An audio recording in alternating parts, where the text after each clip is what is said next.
유튜브 친구들 안녕하세요.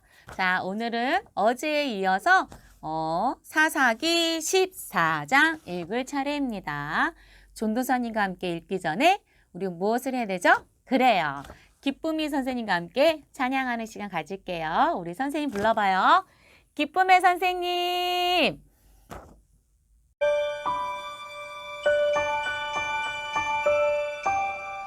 내 삶의 가장 소중한 예수님, 이 시간 가장 중요한 예수님, 모든 것 주고 날 사신 그 사랑, 예수님 경배합니다.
네, 우리 하나님께 기도드리겠습니다.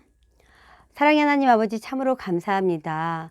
저희 삶의 가장 소중한 예수님, 이 시간 가장 중요한 예수님, 우리 예수님을 경배하고 찬양드립니다. 우리 전도사님과 말씀 읽을 때 그 말씀 귀에 쏙쏙 들어오게 해주시고 우리들 아이들 삶 속에서도 늘 하나님이 함께 하시길 원합니다. 예수님 이름으로 기도드립니다. 아멘. 우리 유튜브 친구들, 전도사님이 퀴즈 한 문제 내볼게요. 잘 들어보고 한번 맞춰보세요. 먹는 자에게서 먹는 것이 나오고 강한 자에게서 단 것이 나왔다. 어렵죠? 먹는 자에게서 먹는 것이 나오고 강한 자에게서 단 것이 나왔다. 어려워요? 쉬워요? 어렵죠? 근데 그 답이 오늘 사사기 14장에 나와요. 오늘 이 답을 한번 찾아가면서 전도사님과 함께 즐거운 마음으로 함께 읽어보도록 하겠습니다. 삼손은 딥나성으로 내려가서 어떤 블레셋 처녀를 보았습니다. 삼손은 집으로 돌아가서 자기 아버지와 어머니에게 말했습니다. 딥나에서 어떤 블레셋 여자를 보았습니다. 그 여자를 저에게 데려다 주세요. 그 여자와 결혼하고 싶습니다. 삼손의 아버지와 어머니가 대답했습니다. 이스라엘에도 너와 결혼할 여자가 얼마든지 있다. 그런데 너는 왜 그 블레셋 여자와 결혼하겠다는 말이냐? 블레셋 사람들은 할례도 받지 않았다. 그러나 삼손은 그 여자를 데려다 주세요. 나는 그 여자와 결혼하겠어요. 라고 말했습니다. 삼손의 부모는 여호와께서 이 일을 계획하셨다는 것을 모르고 있었습니다. 여호와께서는 블레셋 사람들을 칠 기회를 찾고 계셨습니다. 그때 이스라엘은 블레셋의 다스림을 받고 있었습니다. 삼손은 자기 아버지, 어머니와 함께 딥나로 내려갔습니다.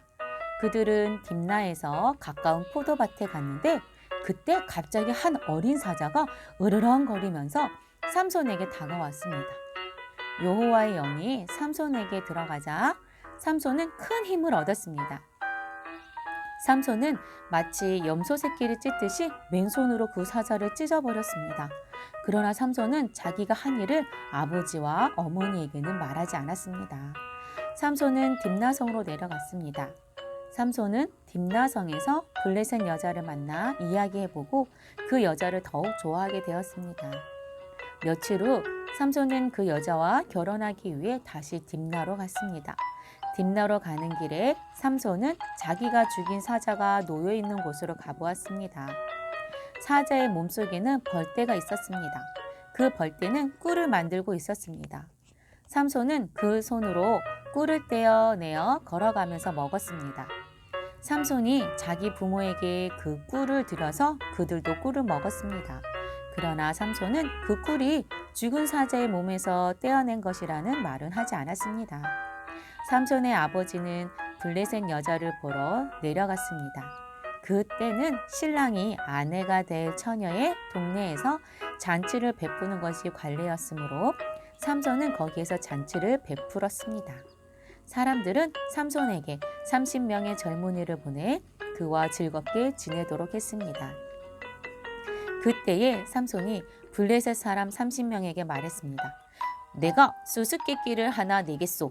이 잔치는 일주일 동안 계속될 텐데 이 잔치 기간 동안에 내가 내는 수수께끼의 답을 알아맞히면 배옷 30벌과 겉옷 30벌을 주겠소.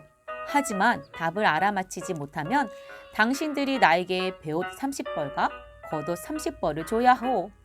그러자 그들이 말했습니다. 당신이 내려는 수수께끼를 말해보시오. 어디 한번 들어봅시다. 삼손이 말했습니다. 먹는 자에게서 먹을 것이 나오고 강한 자에게서 단 것이 나온다. 그 30명은 3일 동안 이 수수께끼를 풀려고 애썼습니다. 하지만 답을 알아낼 수가 없었습니다. 4일째 되는 날 그들은 삼손의 아내에게 가서 말했습니다. 너는 우리가 가진 것을 빼앗으려고 이곳에 초대했느냐? 내 남편을 꾀어서 그 수수께끼의 답을 우리에게 알려다오. 만약 알려주지 않으면 너와 내 아버지의 집에 있는 것을 다 불태워버릴 것이다. 그래서 삼손의 아내는 삼손에게 가 울면서 말했습니다. 당신은 나를 미워하는 것 같아요. 당신은 나를 진정으로 사랑하지 않아요. 내 백성에게 수수께끼를 내놓고는 나에게는 왜 그 답을 가르쳐주지 않죠? 삼손이 말했습니다. 나는 내 아버지와 어머니에게도 답을 가르쳐드리지 않았소. 그런데 내가 왜 당신에게 가르쳐주겠소? 삼손의 아내는 나머지 잔칫날 동안 계속 울며 졸라댔습니다.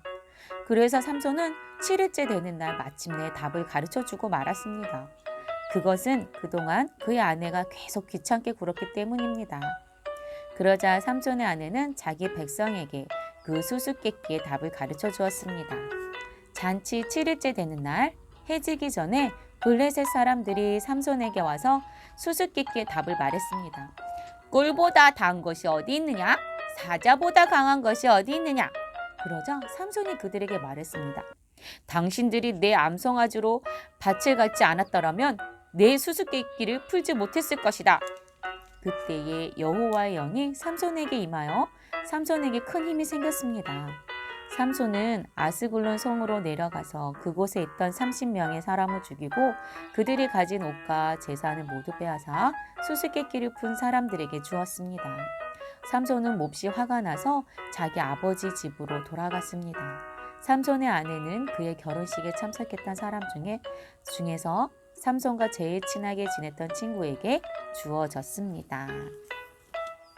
유치부 친구들, 전도사님이 낸 퀴즈의 답 찾아냈나요? 그래요. 삼손은 블레셋 소녀를 만나 사랑에 빠졌어요. 그래서 그 소녀와 함께 결혼하기 위해서 그 소녀가 살고 있는 딥나로 내려갔어요. 그 당시에는 결혼할 남자가 여자 집에 가서 7일 동안 잔치를 벌였대요. 그런데 수수께끼를 좋아한 삼손이 그 소녀의 집을 가는 중에 누구를 만났지요?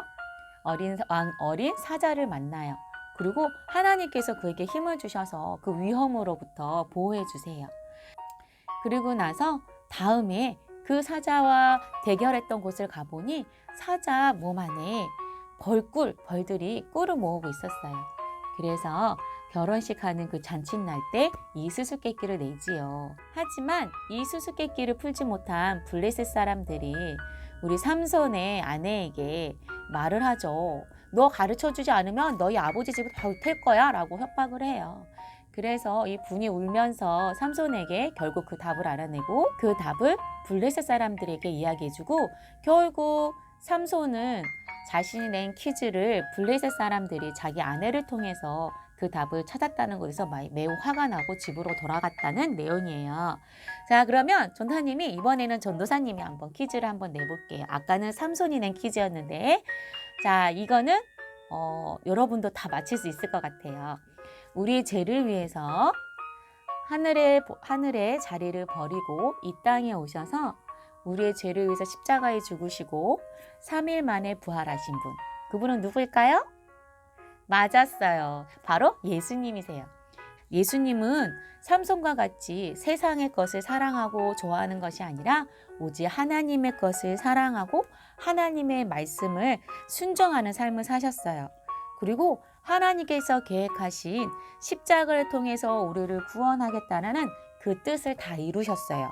그 결과 우리는 누구든지 예수님을 구주로 나의 죄를 용서해 주시고 나를 구원해 주신 분이라고 고백을 한다면 영원토록 하나님의 자녀로 살아갈 수 있는 승리를 허락해 주셨답니다. 오늘 예수님께서 하나님의 말씀대로 순종하며 자라나셨듯이 우리 유치부 친구들도 매일매일 즐거운 마음으로 또 기쁜 마음으로 하나님의 말씀을 읽고 들음으로 하나님 말씀에 순종하며 자라나는 튼튼한 기쁨의 동산교회 유치부 친구들 되길 주님의 이름으로 축복하며 우리 다음 주에도 건강한 모습으로 수요일날 목요일날 만나요. 그러면 안녕.